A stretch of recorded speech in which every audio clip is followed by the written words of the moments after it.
امید کرتی ہوں کہ آپ سب خیریت سے ہوں گے۔ ناظرین، آج کی ویڈیو میں ہم آپ کو بتائیں گے کہ بیوی کا اور شادی کا اصل اور حقیقی مقصد کیا ہے۔ جی ناظرین، تو ویڈیو بہت ہی زیادہ انفارمیٹیو ہے اور یہ ایسا ٹاپک ہے جو آپ نے کم ہی لوگوں سے سنا ہوگا اور اس کے بارے میں معلومات حاصل کی ہوگی، اس لیے ویڈیو کو آپ نے مکمل طور پر ضرور دیکھنا ہے۔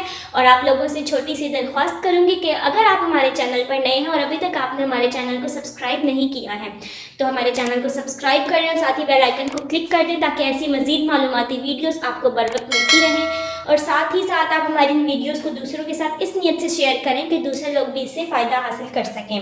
اور ویڈیو اچھی لگتی ہے تو ویڈیو کو لائک کیجیے اور اپنی رائے کا اظہار کمنٹس میں ضرور کیجیے گا۔ جی تو ناظرین، بڑھتے ہیں اپنی ویڈیو کے ٹاپک کی جانب اور آپ لوگوں کو بتاتے ہیں کہ بیوی کا حقیقی مقصد کیا ہے۔ لیکن اس سے پہلے میں آپ کو ایک ارشاد باری تعالیٰ اس بارے میں بتانا چاہوں گی کہ اللہ تعالیٰ نے عورت یعنی بیوی کی پیدائش کا مقصد سورہ روم کی آیت نمبر 21 میں اس طرح سے فرمایا ہے، جس کا ترجمہ ہے، اور اس کی نشانیوں میں سے ہے یہ کہ بنا دیے تمہارے واسطے تمہاری قسم سے جوڑے کہ چین سے رہو ان کے پاس، اور رکھا تمہارے بیچ میں پیار اور مہربانی، البتہ اس میں بہت پتے کی باتیں ہیں ان کے لیے جو دھیان کرتے ہیں۔ اس آیت کی تفسیر میں حضرت مفتی محمد شفیع صاحب رحمۃ اللہ علیہ مفتی اعظم پاکستان فرماتے ہیں، لِتَسْكُنُوا إِلَيْهَا، یعنی ان کو اس لیے پیدا کیا گیا ہے کہ تمہیں ان کے پاس پہنچ کر سکون ملے۔ مرد کی جتنی ضروریات عورت سے متعلق ہیں ان سب میں غور کیجئے تو سب کا حاصل سکون قلب اور راحت و اطمینان نکلے گا۔ قرآن کریم نے ایک لفظ میں ان سب کو جمع فرما دیا ہے۔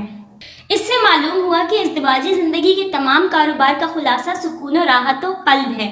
جس گھر میں یہ موجود ہے وہ اپنی تخلیق کے مقصد میں کامیاب ہے۔ جہاں قلبی سکون نہ ہو اور چاہے سب کچھ ہو، وہ ازدواجی زندگی کے لحاظ سے ناکام و نامراد ہے۔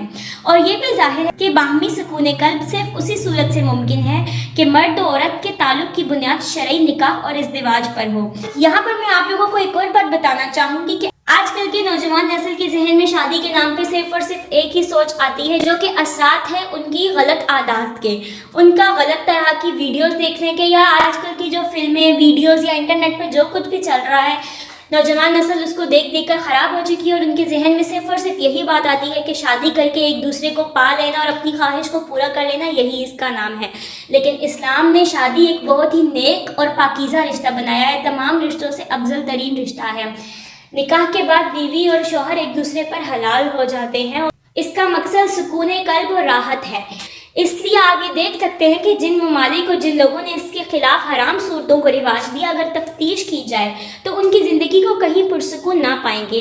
ناظرین، جانوروں کی طرح وقتی خواہش پوری کر لینے کا نام سکون نہیں ہو سکتا، وہ صرف اور صرف ایک وقتی خواہش پوری کرنا ہے، اس کے بعد بے چینی ہی رہتی ہے۔ اس لیے سب سے افضل ہے کہ انسان نکاح کرے، اسلام اور سنت رسول صلی اللہ علیہ وآلہ وسلم کو فالو کرے اور ایک پرسکون زندگی گزارے۔ امید ہے کہ آپ کو ویڈیو اچھی لگی ہوگی اور آپ کے لیے بہت انفارمیٹیو رہی ہوگی۔ ویڈیو اچھی لگی تو ویڈیو کو لائک کیجیے، شیئر کیجیے اور اپنی رائے کا اظہار کمنٹس کے ذریعے ضرور کیجیے گا۔ خیال رکھیے گا، دعاؤں میں یاد رکھیے گا۔ آپ سے ملاقات ہوتی ہے اپنی اگلی ویڈیو کے ساتھ، تب تک کے لیے اجازت دیجیے۔ خدا حافظ۔